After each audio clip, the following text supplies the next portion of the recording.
Ravindran sir, நிகழ்ச்சி நான் உங்ககிட்ட இருந்தே தொடங்குறேன். ஏறக்குறைய தேர்தல் பிரச்சாரம், கூட்டணி பேச்சுவார்த்தை, தொகுதி பங்கீடு, தேர்தல் வாக்குறுதி தொடர்பான ஆலோசனைன்னு திமுக ரொம்ப தீவிரமாக இருக்கிறாங்க. இன்னொரு பக்கம் பார்க்கும்பொழுது அதிமுகவினுடைய பொதுச் செயலாளர் எடப்பாடி கே பழனிசாமி, பாஜகவினுடைய மாநில தலைவர் நயினார் நாகேந்திரன், மத்திய இணையமைச்சர் எல்முருகனும் சந்தித்து பேச்சுவார்த்தை நடத்துகிறார். இதற்கிடையில் மாநிலங்களவையில் காலியாக போகின்ற தமிழ்நாட்டினுடைய அந்த 6 இடங்களுக்கான தேர்தல் தேதியை அனௌன்ஸ் பண்ணியிருக்காங்கல்ல, இது எல்லாமே எப்படி ஹேண்டில் பண்ணி ஏறக்குறைய தொகுதி பங்கீடுன்ற இடத்துல வந்து நிற்குமா இந்த நிகழ்வுகள் எல்லாமே? கண்டிப்பாக ராஜ்யசபா தேர்தலும் தொகுதி பங்கீடும் ஒன்றோடு ஒன்று இணைந்தது தான். திராவிட முன்னேற்ற கழகத்தை பொறுத்தவரை தொகுதி பங்கீடு வந்து 3 முறை மெட்டிகுலஸாக அங்கே பிரச்சனை வரும் இங்கே பிரச்சனை வருங்கிற சூழ்நிலைக்கு எல்லாம் எதிர்கொண்டு 3 முறை பொறுமையோட endurance is a virtual politics அந்த அடிப்படையில் தமிழக முதல்வர் மு க ஸ்டாலின் அவர்கள் 3 முறை திறம்பட தொகுதி பங்கீடை முடிச்சிருக்கிறாரு. குறிப்பாக 2019 அவருக்கு ஒரு சிக்கலான சூழ்நிலை தான் இருந்தது. ஆர்கே நகரை சந்தித்து அந்த தொகுதி பங்கீடுக்கு போகும்போது அங்கே இருக்க எல்லாத்துக்குமே பெரிய அளவுக்கு முக்கியத்துவம் கொடுக்க வேண்டிய ஒரு சூழ்நிலை உருவாச்சு.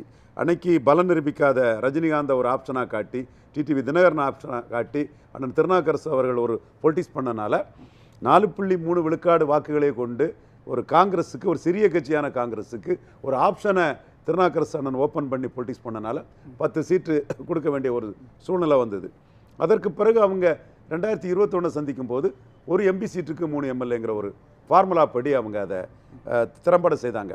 அப்போ கூட எப்படி எதிர்கொள்ள போகிறாங்கன்னு பெரிய கேள்விகள் இருக்கும்போது நான் தான் இதே அவையில் சொன்னேன், ஒரு எம்பிக்கு 3 எம்எல்ஏங்கிற ஒரு ஃபார்முலா ஒரு சில இடங்களில் கொஞ்சம் அட்ஜஸ்ட் பண்ணி முன்ன பின்ன இருக்கலாம், ஒரு ஃபார்முலாவில் ஸ்டாலின் அதை திறம்பட பண்ணுவாருங்கிற கருத்தை சொன்னேன். அதன் அடிப்படையில் அதுவும் ஏறக்குறைய நடந்து முடிஞ்சது. அதற்கு பிறகு 24 காங்கிரஸுக்கு வந்து நம்ம 19 அதிகம் கொடுத்துட்டோம், கன்னியாகுமரியில் மட்டுமே டெபாசிட் கொண்ட ஒரு செல்வாக்கற்ற கட்சிக்கு வந்து இந்த அளவுக்கு நம்ம கொடுத்துட்டோம், இனிமேல் இப்போ நம்மளை முன்னிறுத்தி ஸ்டாலினை முன்னிறுத்தி தான் 24 மக்களவையை சந்தித்தாங்க. தமிழ்நாட்டை காப்பாற்றிட்டோம், இந்தியாவை ஸ்டாலின் காப்பாற்ற போகிறாருங்கிற ஒரு கருத்தின் அடிப்படையில் தான் பண்ணாங்க. அப்போ கூட நான் இந்தியாவை மோடி காப்பாற்றுவார், தமிழ்நாட்டை நீங்கள் இப்போ செல்வாக்காக இருக்கிறீங்க, அதில் மாற்றம் இல்லைங்கிற கருத்தை முன் வச்சேன். அப்பொழுது கூட காங்கிரஸுக்கு வந்து முன்னாடி அதிகம் கொடுத்துட்டாங்க, நம்ம 6 சீட்டாட்டு குறைக்க போகிறாங்கங்கிற ஒரு கருத்துக்கள் பரவலாக இருந்த சூழ்நிலை கடைசி நேரத்தில் ஸ்டேட்டஸ் கோ என்ற இதில் திராவிட முன்னேற்ற கழகம் அதை முடிச்சுக்கிட்டாங்க. ஸோ திமுகவை பொறுத்தவரை 3 தேர்தலையும் அவங்க கொடுக்குறது எம்பி போஸ்ட்டு, எம்எல்ஏ போஸ்ட்டுன்னு, ஸ்டாலின் கொடுக்குறது எம்எல்ஏ எம்பி போஸ்ட்டுங்கிற நிலைமையில் இருக்கனால என்னதான் பிரச்சனை இருந்தாலும் அதில் லாபம் இருக்குது, வெற்றி இருக்குங்கிற அடிப்படையில் அந்த கூட்டணி உடையாமல் போயிட்டுருக்குது. இப்பவும் காங்கிரஸ் கட்சியை பொறுத்தவரை மிகப்பெரிய பிரச்சனைகளை அவங்க உருவாக்குனாலும் கூட நேற்றைய தினம் கீழே விழுந்தாலும் மீசையில் மண் ஓட்டவில்லைங்கிற அடிப்படையில் அவங்க திமுக கூடவே நெருங்கி போயிருக்கிறாங்க. காரணம், திமுக அணியில் இருக்கக்கூடிய எந்த கட்சிக்கும் இன்னொரு கட்சியை வெற்றி பெற வைக்கக்கூடிய ஒரு சக்தி கிடையாது. இருக்கிற கட்சியில் அதிக வாக்கு இருக்கிறது காங்கிரஸுக்குனாலும் கூட காங்கிரஸுக்கும் அந்த சக்தி கிடையாது. ஐயா மூப்பனார் காலத்தில் இருந்த காங்கிரஸுக்கு அந்த சக்தி இருந்தது. அதிமுக திமுகவுக்கு இடையில் மக்கள் தலைவர் எம்ஜிஆர், முத்தமிழறிஞர் கலைஞருக்கு இடையில் 5 விழுக்காடு தான் வித்தியாசம். எம்ஜிஆர் 30.3, கலைஞர் 24.8, 5.5 விழுக்காடு வித்தியாசங்கும் போது ஒரு 20 விழுக்காடு பலம் கொண்ட ஐயா மூப்பனார் அதை பவர் பொலிட்டிக்ஸ் பண்ணி 30 எம்பிக்கள் கூட காங்கிரஸுக்கு வாங்கக்கூடிய அளவுக்கு அதில் டிசைடிங் ஃபேக்டர் இருந்த அந்தஸ்தில் அவர் ஓடிக்கிட்டு இருந்தார். ஆனால் இப்போ உள்ள காங்கிரஸுக்கு வந்து மிக குறைந்த பலம்ங்கிறனால அவங்களால இன்னொரு கட்சியை வெற்றி பெற வைக்கக்கூடிய அளவுக்கு அவங்களுக்கு இப்போ இந்த இடத்துல தொகுதி பங்கீட்டை அதிமுக எப்படி ஹேண்டில் பண்ணும்? ஒரே நேரத்தில் அவங்களுக்கு ஒரு செக் வச்சா மாதிரி ஆயிடுச்சா? மாநிலங்களவையில் இருக்கக்கூடிய அந்த 2 இடங்கள், ஒன்று தம்பிதுரை, இன்னொன்று ஜி.கே. வாசன், 2 பேருக்கும் கொடுக்க வேண்டிய நிர்பந்தமா அல்லது வந்து எப்படி அதை ஹேண்டில் பண்ணுவாங்க? ஏன்னா தேமுதிக ஒரு பக்கம் வந்து எங்களுக்கு மாநிலங்களவை இடம் கொடுங்க அப்படின்னு சொன்னாங்க, அந்த இடம்லாம் நெருடலாக உருவாக்குது அதிமுகவுக்கு. அதிமுகவில் கூட்டணி தொகுதி பங்கீடு சிக்கல் தான். பட் எடப்பாடி பழனிசாமி ஸ்டாலின் எண்டூரன்ஸோட நைசிட்டியோட பண்ணக்கூடிய அளவுக்கு ஒரு திறமையாளர்னு சொன்னால் எடப்பாடி பழனிசாமி சந்தேகம் இல்லாமல் தொகுதி பங்கீட்டில் ஒரு திறமையாளர் தான். எப்படி சொல்கிறீங்க? ரஃப் அண்ட் டஃப்பாக அவர் பார்கெயின் பண்ணுவார். பாஜக அவரை அங்கே வாங்கிடுவாங்க இங்கே வாங்கிடுவான்னு சொன்ன இடத்துக்குள்ள ஃபர்ஸ்ட் எலெக்ஷன்லேயே 5 சீட்டு தான் பாஜக முடித்தார். அவருக்கு செல்வாக்கு இல்லை, சசிகலா தினகரன் இவங்கெல்லாம் கூட இல்லாத சூழ்நிலையில் செல்வாக்கு இல்லாத தென் மாவட்டத்தில் 4 சீட்டை ஒதுக்கிட்டார். ஒரு கோயம்புத்தூர் மட்டும்தான் பாஜக கொடுத்தார். அப்போ சமர்த்தர் இல்லாமல் அவரை என்ன சொல்ல, நீங்கள் டம்மி எடுப்படின்னு சொல்கிறது அவங்கவுங்க விருப்பம், அதுக்குள்ளே நான் வரல. பட் சீட் ஷேரிங்கில் அவர் 5ல் 4 சவுத்தில் தள்ளி விட்டுக்கிட்டு ஒரு கோயம்புத்தூர் மட்டும்தானே கொடுத்தாரு. அப்புறம் 2021 அப்பவும் அவர் வந்து நீங்கள் பாமகவோட அதிக சீட்டு வாங்கினா வன்னியர் ஓட்டு வராதுன்னு 20 சீட்டில் நிறுத்திட்டார் இல்லையா? ஸோ அவர் ரொம்ப பாஜகவை சரியாக ஹேண்டில் பண்ணினாலும் கூட அவருக்கு தொகுதி பங்கீடு வந்து அண்ணாமலை பாஜக தலைவரானதுமே அவருக்கு சிக்கல். அண்ணாமலை இல்லாத மற்ற பாஜக தலைவர்களை ஜஸ்ட் லைக் தட் ஹேண்டில் பண்ணிட்டு போயிட்டாரு.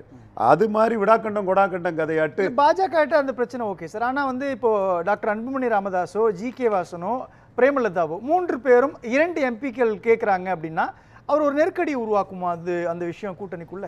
இப்போ அவர் கூட்டணியில் இருக்கிறது வந்து அன்புமணியும் ஜி.கே. வாசனும் தான். பிரேமலதா அம்மையார் இல்லை, அவங்க அதிமுக கூட்டணியில் இருந்தாங்க. ஆனால் அவருக்கு பாஜக கூட்டணியில் அவரை விட்டு போன பாமக தான் முக்கியங்கிறதுனால பாமகவை அவர் கூட்டணிக்குள்ளே சேர்த்துட்டாரு. இதாட்டு பாமக முக்கியம்னு அன்புமணியை கூட்டணிக்குள்ளே அவர் சேர்த்தது. அவர் அரசியலில் எடப்பாடியில் இருந்து அந்த பெல்ட்டுக்குள்ளே அன்புமணியோ சௌமியா அன்புமணியோ இவருக்கு எதிராக 10.5 சொல்லி களத்துக்குள்ளே வந்துடக்கூடாதுங்கிற அந்த எச்சரிக்கை உணர்வில் அவங்க முக்கியமானவங்கன்னு அவரை முதல்ல சேர்த்துட்டார். இத்தனைக்கும் அவங்க 2024 எடப்பாடி கூட கூட்டணியில் இருந்தவர்கள் அல்ல, பாஜக கூட்டணியில் போனவங்க தான். அதுவும் அன்புமணி தான் பாஜக கூட்டணி காரங்கிற சூழ்நிலை. இன்றைக்கி அன்புமணிக்கும் ராமதாஸை எதிர்கொள்வதற்கு, ராமதாஸை வீழ்த்துவதற்கு எடப்பாடி தனக்கு உதவி புரிவார், அவர் பலனளிப்பாருங்க கிடைப்பில் அன்புமணி அங்கே போயிட்டார். இதில் இவங்க வந்து தேமுதிகவுக்கு உரிய முக்கியத்துவம் கொடுக்கல. ஏன்னா 2021 கூட்டணி பங்கீட்டில் அந்த 10.5 வாரத்தில் தேமுதிகவை கலத்தி விட்டவர் தான் எடப்பாடி பழனிசாமி அவர்கள். ஆனால் 2024 பாமக இவர் கூட நிற்காம பாஜக கூட போன சூழ்நிலையில் தேமுதிகவுக்கு வந்து 5 இடங்களை கொடுத்தாரு. அதற்கு பிறகும் 26க்கு தன்னோட அரசியலுக்கு, எடப்பாடியிலிருந்து தொடங்கக்கூடிய தன்னுடைய அரசியலுக்கு பாமக முக்கியம்னு அவர் முடிவு பண்ணியிருக்காரு. இப்போ என்டிஏ அண்ட் அதிமுக அணியில் அதிமுக பெரிய கட்சி, அவங்க என்டிஏ பாஜகவில் இருந்த பாமக முடிச்சுட்டாங்க. மற்ற கட்சிகளை முடிக்கிறதுக்கு அங்கே பெரிய சிக்கல் இருக்குது. இப்போ அங்கே இருக்க கட்சிகள் வந்து டிடிவி தினகரன் எடப்பாடி கிட்ட பேசினாருன்னா ரொம்ப உங்கள் செல்வாக்குன்னா என்னன்னு தான் எடப்பாடி டிடிவி தினகரனை டீல் பண்ணுவார். ஒருவேளையில் பாஜக மூலமாக போனவரை திரும்ப கொண்டு வந்திருக்கனால அதுக்குன்னு ஒரு அதிக இது பண்ணி பாஜக ஏதாவது டிடிவி தினகரனுக்காக அதிக அளவு சீட்டு பேரம் பேசி கொடுப்பாங்களாங்கிறது டு பி சீன். அடுத்தால அண்ணாமலை தலைமை ஏற்று இருந்தபோது விடாக்கண்டன் கொடாக்கண்டன் கதையாட்ட உங்களோட நான் ரஃப் அண்ட் டஃப்னு அண்ணாமலை அரசியல் பண்ண நகர்ப்புற உள்ளாட்சியில் அந்த கூட்டணி பிரிஞ்சுது. 2 விழுக்காடு தான் தர முடியும்னார் ஐயா எடப்பாடி பழனிசாமி. அது முடியாதுன்னு அண்ணாமலை கூட்டணியை உடைச்சார். அப்புறம் மக்களவைத் தேர்தலில் 6 சீட்டு தான் தர முடியும்னு சொன்னார் எடப்பாடி பழனிசாமி. நான் ஒன்றும் தமிழிசையோ எல்முருகனோ இல்லை, 12 சீட்டு இல்லைன்னா கூட்டணி இல்லைங்கிறத அண்ணாமலை சொன்னார். அந்த கூட்டணி முடிஞ்சது. இப்போ அண்ணாமலை 11.4 விழுக்காடு வாக்கு நாங்கள் எடுத்திருக்கிறோம், அதற்கான சீட் ஷேரிங்க அந்த கட்சிக்குள்ள இருந்து அழுத்தத்தை கொடுக்குறாரு. இந்த பக்கம் நீங்க இந்தியா ஐஎன்டிஏ கூட்டணி, குறிப்பாக திமுக தலைமையிலான கூட்டணி விஷயத்துக்குள்ள வரும்பொழுது மாணிக்கம் தாகூரை வைத்து ஒரு சில நெருடல்களை உருவாக்கப்பட்டிருக்கிறது. மாணிக்கம் தாகூர் மூலமாக ஒரு நெருடல் உருவாகியிருக்கு. அப்படின்றப்போ காங்கிரஸ் நினைத்த பழைய இடங்களுக்கான தொகுதியை கொடுப்பாங்களா அப்படின்ற ஒரு சந்தேகம் வந்திருக்கு இல்லையா? இன்னொரு பக்கம் இன்றைக்கு விடுதலை சிறுத்தைகள் கட்சியினுடைய தலைவர் திருமாவளவன் பேசுகிறப்போ ஆட்சியில் அதிகாரத்தில் பங்கு அப்படின்ற கோரிக்கையை கேட்பதற்கான உரிமை காங்கிரஸுக்கு இருக்குன்றார் இல்லையா? இப்போ இந்த இடத்துட்டு ஸ்டாலினுடைய வியூகம் எப்படி இருக்கும்? ஸ்டாலின் ஆட்சியில் பங்கு இல்லைங்கிறத அவுட்ரேட்டாக சொல்லிட்டார். ஏன்னா இதை வந்து நீங்கள் 2021 கேட்டிருக்கணும். 21 கேட்டிருந்தா ஒரு வேளையில் ஸ்டாலின் அன்னைக்குள்ள சூழ்நிலையில் வந்து ஏற்றுக்கொள்ளக்கூடிய சூழ்நிலையும் வந்திருக்கலாம். ஒரு கட்டத்தில் 80 கலைஞர் ஏற்றுக்கிட்டார், 50-50ங்கிற சூழ்நிலையில் ஏற்றுக்கிட்டார். ஆனால் நீங்கள் 2021 அதை கேட்காம 2021 தேர்தலை சந்தித்து தனியாட்சி திமுக வந்த பிறகு 21க்கு 26க்கு இடையில் என்ன வித்தியாசம் வந்துடப்போகுது? அப்போ நாங்கள் பலகீனம் அடைஞ்சிட்டோம்ங்கிறத ஸ்டாலின் ஒத்துக்கிற மாதிரிலாம் வரும். இத்தனைக்கும் உங்கள் காங்கிரஸ் தொகுதியை கூட நீங்கள் கண்டஸ்ட் பண்ண முடியாமல் ஓடிக்கிட்டு திமுக கொடுத்துக்கிட்டு ஈரோடு கிழக்கில் ஓடின கட்சி தான் காங்கிரஸ் கட்சி. அப்படிப்பட்ட சூழ்நிலையில் நீங்கள் இப்போ ஆட்சி அதிகாரத்தில் பங்குன்னு சொல்லும்போது திமுக அதை ஏற்றுக்காது. அவுட்ரைட்டாக இந்தியா டுடே கான்க்ளேவில் ஸ்டாலின் கிடையாது. ஏறக்குறைய அந்த சாப்டர் முடிஞ்சிருச்சுன்னு வச்சுக்கிட்டாலும் கூட தொகுதி பங்கீடுன்ற அடுத்த ஒரு சிக்கல் வருது இல்லையா சார்? இப்போ அந்த அடுத்த சிக்கல்ல ஆட்சியில் பதுங்கு அதிகாரத்தில் பங்குன்ற இந்த பேச்சே நம்மளால பேச முடியல, கூடுதலான இடங்களை கேட்டு வாங்க கூட முடியாத ஒரு இடத்துல காங்கிரஸ் வந்து நிற்குதா? கண்டிப்பாக அடுத்த சிக்கலை ராகுல் காந்தியோட அட்வைஸ் படின்னு சொல்கிறாங்க. மாணிக் தாகூர் சொல்லும்போது காங்கிரஸ் கட்சியில் உள்ள 17 எம்எல்ஏக்கள், 18 அது திமுகவுக்கு ஈரோடு கிழக்கு வந்ததுனால 17 எம்எல்ஏக்களும் ஸ்டாலின் கூட இருக்கிறதா நமக்கு பாதுகாப்பு, அவர் தான் நம்மளை வெற்றி பெற செய்வார், கூட்டணி கட்சிகளையும் வெற்றி பெற செய்யக்கூடிய அளவுக்கு கலைஞர் மாதிரி இல்லாமல் ஸ்டாலின் தன்னோட அரசியல் நடவடிக்கைகளை செய்கிறாருங்கிற அடிப்படையில் 17 பேரும் அந்த கூட்டணிக்கு ஆதரவாக இருக்கிறாங்க.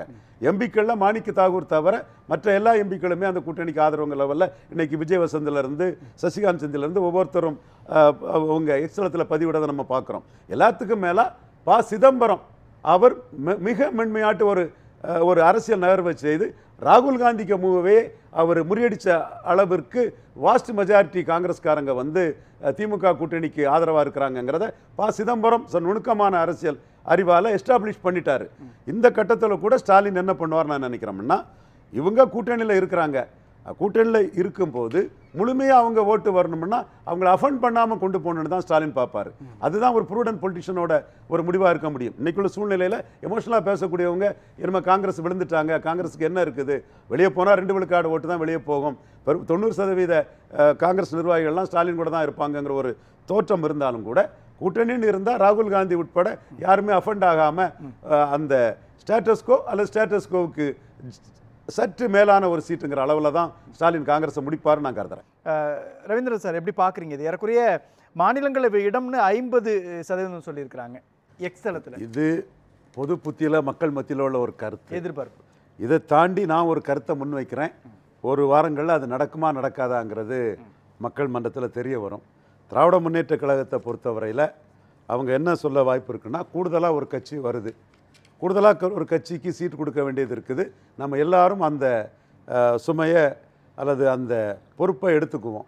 அப்படி எடுத்துக்கும் போது ஒவ்வொரு கட்சிகளும் தங்களோட ஏற்கனவே 2023 இடங்களில் கொஞ்சம் குறைச்சிக்க வேண்டியது இருக்கும். குறிப்பாக முதல்ல அவங்க முஸ்லீம் லீக்கை தான் கூப்பிட்டு பேசுவாங்க. முஸ்லீம் லீக்குக்கும் திமுகவுக்குள்ள உறவு நீண்ட காலம் தொடர்ந்து அவங்க தேர்தல் களத்துக்கு வந்த காலகட்டத்தில் இருக்கக்கூடிய உறவு. 3 சீட்டு நீங்கள் தோத்துட்டீங்க. அதே வேளையில் நவாஸ்கனி முன்னோட அதிக ஓட்டு எடுத்திருக்கிறார் ஒரு எம்பி கேண்டிடேட்டாக, அது இன்னொரு பிரத்யேக சூழ்நிலையில். ஆனால் அசம்பிளி 3 தோத்துட்டீங்க, 2 சீட்டு நீங்கள் வாங்கிடுங்க, 2 சீட்டையும் நாங்கள் வெற்றி பெற செய்கிறோம், பொருத்தமான சீட்டை வாங்கிடுங்கன்னு முஸ்லீம் லீக்கில் இருந்தே புதிய கட்சி வரவுக்காக சீட்டை குறைக்கிற வேலையை திமுக கழகம் செய்கிறதுக்கு வாய்ப்பு இருக்குது. அந்த புதிய கட்சி யார் சார்? இப்போ இருக்கிற தேமுதிகன்னு நான் கருதுறேன். அதை அதற்கான ஒரு வாய்ப்பு இருக்குதா கருதுறேன். பொறுத்திருந்து பார்ப்போம்.